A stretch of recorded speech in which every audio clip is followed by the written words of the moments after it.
نحط كام جرام زبده؟ 20 جرام بس. 20 جرام زبده. وهنبدا بقى ندوب الزبده فيها، بس خلي بالكم عشان هي سخنه جدا. البخار بيطلع منها فعلا. اهم حاجه مش تنسوا الجوانتي. كده حطينا العجينه بقى، ونكمل العجينه هنا، بس خلي بالكم مولعه نار، بس ريحتها يا لولو جميله قوي قوي قوي. بجد اكيد هتطلع زيهم، اكيد ان شاء الله. هي طبعا عايزه قوه شويه، فانا اللي خليت محمد هو اللي يدعكها. سخونيه نار. وبعد دعك 5 دقايق طلعت نفس الشكل واللون. بصي والله بتاكل كده. بصراحه ما كنتش حاسه ان هي حلوه كده. لونها حلو قوي. لا افردها على الرخامه كده يا محمد.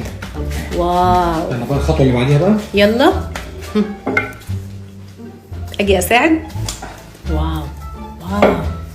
انتوا عارفين القطعه من دي بره بكام؟ هنا في مصر ب50 جنيه القطعه.